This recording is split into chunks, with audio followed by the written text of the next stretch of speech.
The rain fell relentlessly, soaking the empty street in a curtain of cold silver. Emma stood beneath the flickering sign of a closed convenience store, her arms trembling as she clutched her baby to her chest. The thin blanket wrapped around him was damp and heavy, no longer offering warmth. Her shoes squished with every step she had taken that evening, and now she could walk no further. The shelter she had hoped to reach had turned her away. There was no room left, no bed for a mother with a crying infant. She had thanked them anyway, even as tears stung her eyes, because anger felt useless. The world wasn't cruel by choice, it just didn't have space for everyone who needed help. Her baby stirred and began to cry softly, a sound that pierced through the rain. "Shish, it's okay," Emma whispered, rocking him gently. Her voice trembled as she tried to sound calm. "Mommy's here." But her arms ached from holding him for hours, and her lips were numb from the cold. She pressed her cheek against his soft head, trying to transfer even a little warmth through her soaked jacket. The night was quiet except for the hum of distant traffic and the drip of water from the roof above. The neon light above the store blinked in uneven rhythm, reflecting on the wet pavement like broken stars. She remembered how different life had been only a month ago, warm meals, laughter with her baby's father before everything fell apart. When he left, promising he'd come back with work and never did, she'd tried to manage alone. Then the rent notices began piling up, and soon she found herself packing her things into a single bag, holding her child as she stepped out of the apartment for the last time. The world outside hadn't been kind, but she kept moving, one bus, one shelter, one kind stranger at a time. Tonight, though, the kindness had run out. The streets were empty, and every house she passed had darkened windows. Her stomach growled faintly, she hadn't eaten since morning. She pressed her lips together and forced herself not to cry again. The baby needed her strong. But when he whimpered again, she couldn't help it.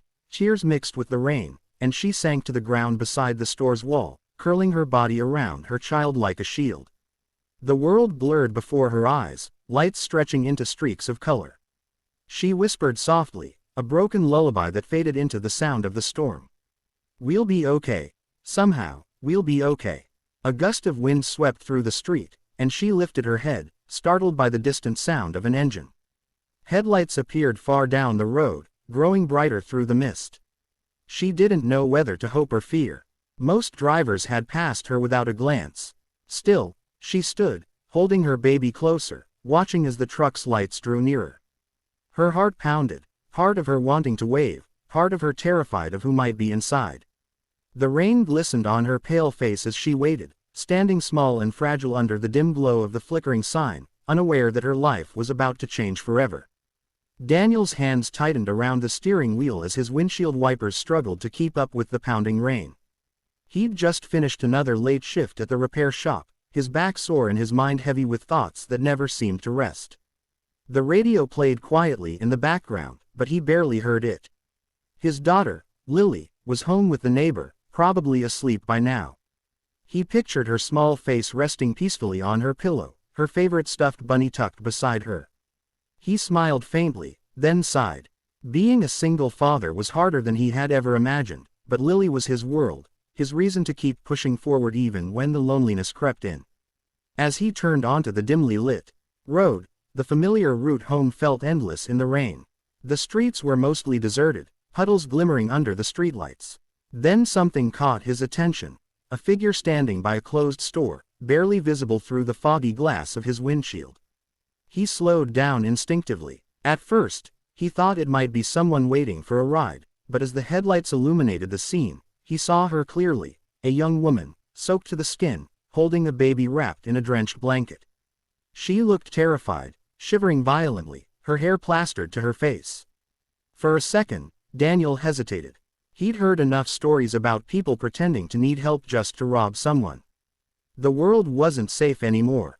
He almost drove past her, but then he saw the baby's tiny hand clutching at her jacket, and something inside him broke. That could have been Lily once, he thought. He couldn't ignore them. He slowed to a stop, lowering his window as the rain splattered against his arm. "Hey," he called out gently, trying not to startle her. "Are you okay?" The woman turned, shielding the baby's face from the rain. Her eyes were wide and filled with fear, but also exhaustion. Her voice cracked when she answered, "Please, I just need somewhere dry. My baby. He's so cold." Daniel's chest tightened. He could see she was trembling, her lips almost blue. Without another thought, he grabbed his jacket from the seat and stepped out into the rain. "Here," he said, placing it over her shoulders. "You shouldn't be out here. Come on, let's get you both out of the rain." She hesitated, her eyes darting between him and the truck, unsure whether to trust him. He understood that fear. "I have a daughter," he added softly. "I wouldn't let anyone hurt you. You're safe." Something in his voice, steady, kind, and tired like hers, made her nod. Carefully, she stepped closer, and he opened the passenger door, helping her in. The warmth of the truck enveloped them, and the baby immediately stopped crying, lulled by the soft hum of the heater. As Daniel climbed back into the driver's seat, he glanced at her again. She looked fragile, her hands trembling as she adjusted the blanket around her child. "Thank you," she whispered, her voice barely audible. Daniel smiled gently and started the engine. "Don't thank me yet," he said. "Let's get you somewhere warm." And as they drove through the quiet rain-soaked streets, neither of them knew that this chance encounter would change both of their lives in ways they couldn't imagine. When Daniel pulled into the driveway of his small home, the rain had softened to a light drizzle. The porch light flickered as he turned off the engine, and for a moment, there was only the sound of the baby's soft breathing.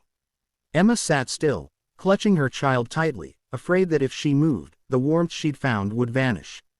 Daniel turned to her with a reassuring smile. "You can come in. It's not much, but it's warm and dry," he said. She nodded, her eyes glistening, and followed him inside. The living room was modest but cozy. Soft yellow light, a couch covered in a knitted blanket, a few drawings taped to the fridge in the corner. The air smelled faintly of coffee and laundry soap. It felt like safety. Daniel disappeared for a moment and returned with a towel and one of his old flannel shirts. "Here," he said, "you can use this until your clothes dry." Emma hesitated before accepting it, her voice trembling. "You don't have to do this." Daniel shrugged. "Maybe not, but I want to." His tone was gentle but certain. As she wiped the rain from her face and carefully dried the baby's head, she felt a strange relief wash over her, like the weight of endless days had finally eased, if only a little. A small voice came from the hallway. "Daddy." "Who's that?" A little girl in pink pajamas peeked around the corner, her hair messy from sleep. Daniel smiled softly. "Hey, sweetheart, it's okay. They're friends. They just needed a place to stay tonight." The girl stepped closer, curiosity replacing sleepiness. Her eyes landed on the baby, who gurgled softly in Emma's arms. "He's so tiny," she whispered. Emma smiled weakly. "He's only 6 months old." The little girl beamed and said proudly, "I'm 7. I can help if you want." Emma's eyes filled with tears again, this time not from sadness, but from the gentle kindness of a child. Daniel made some tea and warmed a bottle of milk for the baby. As they sat together, the quiet hum of the heater filled the silence. Emma told him about the last few weeks, how she'd lost her job, her home, and eventually her hope. Daniel listened without interrupting, his heart aching with understanding. When she finished, he said softly, "You don't have to worry about tomorrow tonight. Just rest. You and your baby can stay here until you figure things out." She looked at him, her lip trembling. "You barely know me," he smiled. "Sometimes that's when people need help the most." Later, as Emma lay on the couch, wrapped in a warm blanket, her baby sleeping soundly beside her, she watched Daniel gently tuck his daughter back into bed. The sight brought a quiet peace to her heart. She whispered a silent thank you to the universe, for this stranger who had stopped, for this roof, for this moment of safety. Daniel stood by the window, watching the last drops of rain slide down the glass. He didn't know why he'd stopped that night, but something told him he was meant to. In a world full of hurried strangers, 2 broken souls had crossed paths, and somehow, both found a little light again.